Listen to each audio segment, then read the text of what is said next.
तुम कुछ भी कर लो, राम लल्ला तो यहाँ बैठे हैं ना दिल में। तुम्हारे करने से क्या होता है? ईंट का जवाब पत्थर से मिलेगा। जो तुम हमारे भावनाओं के साथ खेल रहे हो। दर्द यहाँ नहीं है, दर्द यहाँ है कि कांग्रेस क्यों उठा रही है 370। यह आम आदमी पार्टी राम मंदिर क्यों उठा रही है? यह अभी अभी देखे हैं, आज उसको लेके, गाय के बछड़े को लेके यह सवाल उठाए जा रहे हैं। यही मुद्दे इनके पास हैं। विकास मुद्दा नहीं हो सकता है। कहते तो हैं कि बेरोजगारी पे चलो, विकास पे चलो, अन्य समस्याओं पे, और मुद्दा कौन उठा रहा है? भारतीय जनता पार्टी उठा रही है क्या? किसको दोषी मानते हैं? कौन है वो? मुंह से सिर्फ कहते हैं कि विकास के मुद्दे पे चलो और खींच के लाते हैं इस पे। क्यों? इसलिए कि विकास के मुद्दे पे अगर जाएंगे तो इनकी औकात नहीं है कि विकास पे लड़ पाएं। इसलिए कि वहाँ हॉस्पिटल, स्कूल, पानी की व्यवस्था, शांति उत्तर प्रदेश में इस तरह से किया गया है कि उन मुद्दों पे आप किसी मुस्लिम के घर चले जाइए। एक वीडियो, एक लेख बहुत वायरल हो रहा है। एक मुस्लिम की बच्ची आके कह रही है कि पापा मैं तो वोट भाजपा को दूंगी। तो वह मुसलमान भाई बहुत गुस्से में हो जाते हैं। बहुत गुस्से में होता है उसका बाप। इसलिए गुस्से में हो जाता है कि जिसने हमारा बाबरी मस्जिद गिरा दिया उसको तुम वोट दोगी। तो वो कहती है कि पापा जब मैं स्कूल जाती थी तो समाजवादी पार्टी के गुंडे हमको डेली छेड़ते थे, लेकिन यह जोगी बाबा जब से आए हैं तब से कोई वहाँ दिखाई नहीं देता है। पता नहीं कहाँ वो गुंडे गायब हो गए इस बाबा के आने से।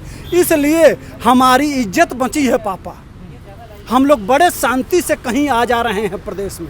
उस बच्ची का मन बहुत वायरल हो रहा है। बहुत फेसबुक पे चले जाइए, ट्विटर पे चले जाइए उस बच्ची का। तो ये सोच है।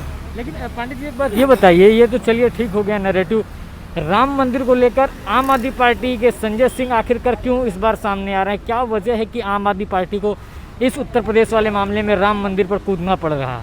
देखिए सही यह है कि यह संजय भी जानता है। बहुत बड़ा दोगला वहाँ एक पवन पांडे है जिसने मुद्दा उठाया था। जानते हैं वो कौन है?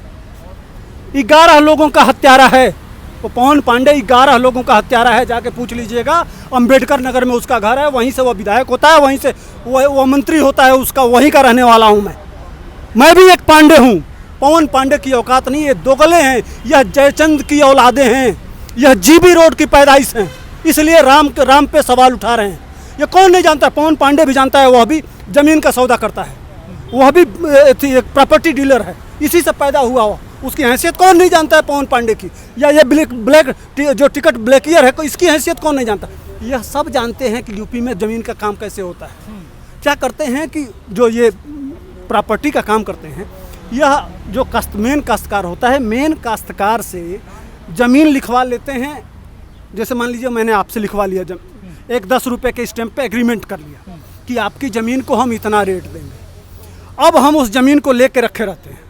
थोड़ा सा एडवांस दे दिया आपको। जैसे मान लीजिए 1 करोड़ की ज़मीन है तो हमने 10-12 लाख रुपया आपको दे दिया, ठीक, और आपसे रेट तय कर लिया। रेट तय करके हम इंतज़ार करते रहते हैं कि और यह उसी जगह पे इस तरह का काम किया जाता है जहाँ एयरपोर्ट बन रहा हो, जहाँ हॉस्पिटल बन रहा हो, जहाँ हाईवेज़ बन रहे हो, जहाँ बड़े बड़े विकास के काम कर रहे हो, वहाँ के आसपास की ज़मीनें या इनके पास पैसा होता है, यह जाके किसानों से एग्रीमेंट कर लेते हैं।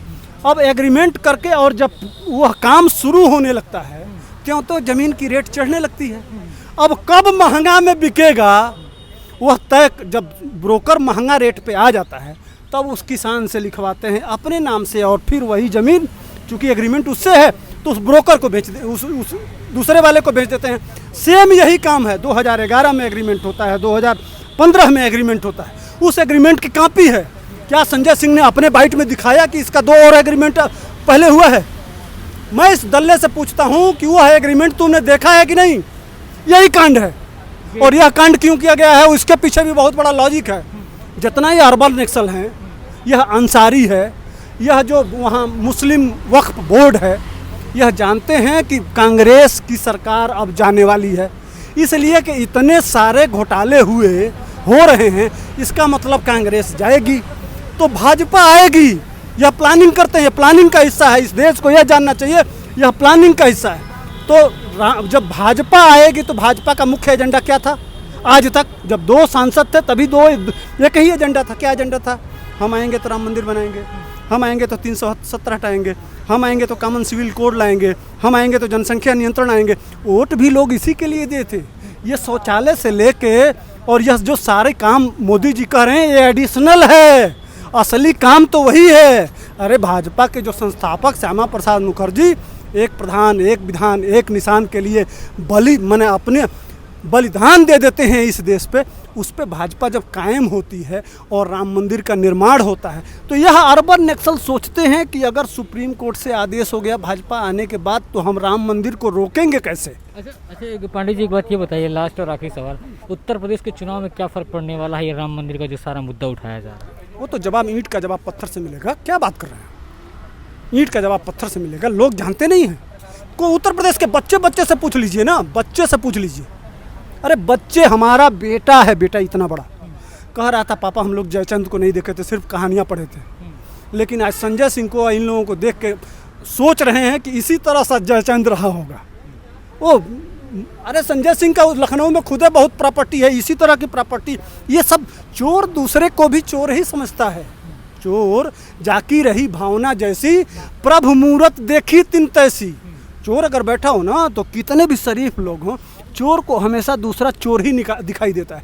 तो संजय सिंह चूंकि टिकट ब्लैकियर रहा है, उसको हर चीज़ में दिखाई देगा। इसीलिए देख रहे हैं। अच्छा एक बात बताइए, उसका जो मेन सरगना है अरविंद केजरीवाल, इससे नितिन गडकरी को भ्रष्टाचार में ला दिया, ठीक। उसके बाद से अरुण जेटली जी को, और बाद में क्या हुआ, जाके उनसे माफ़ी मांगा कि नहीं। शीला दीक्षित पे इतना अरविंद केजरीवाल इतना मोटा फाइल लेके घूमता था, याद है, भ्रष्टाचार का। क्या हुआ? अरे संजय सिंह लोकपाल पे आए चुन के ना। मेन चीज यहाँ जो यहाँ हो रहा था रामलीला ग्राउंड में, किस मुद्दे पे आए थे केजरीवाल?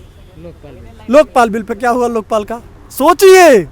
इससे मतलब आपके कहने का मतलब है जो राम मंदिर पर बवाल खड़ा किया जा रहा है, खाली राजनीति की जा रही है। हाँ, उस 24% वोट को बसपा ले जाएगा कि सपा ले जाएगा कि कांग्रेस ले जाएगा। और कल जब लोग भारतीय जनता पार्टी को जिता देंगे, जोगी बाबा को जिता देंगे, तो जानते हैं बदनाम कौन होगा? इज्जत किसकी लूटी जाएगी? ईवीएम की। कुकर्म करते हैं या पाप करते हैं या जनता इनको जब धोती है तो दोष देते हैं ईवीएम को। यही होने वाला है उत्तर प्रदेश के चुनाव। कुछ भी कर लो, राम लल्ला तो यहाँ बैठे हैं ना दिल में। तुम्हारे करने से क्या होता है? ईंट का जवाब पत्थर से मिलेगा। जो तुम हमारे भावनाओं के साथ खेल रहे हो। दर्द यहाँ नहीं है, दर्द यहाँ है कि कांग्रेस क्यों उठा रही है 370। यह आम आदमी पार्टी राम मंदिर क्यों उठा रही है? यह अभी देखे हैं आज उसको लेके, गाय के बछड़े को लेके यह सवाल उठाए जा रहे हैं। यही मुद्दे इनके पास हैं। विकास मुद्दा नहीं हो सकता है।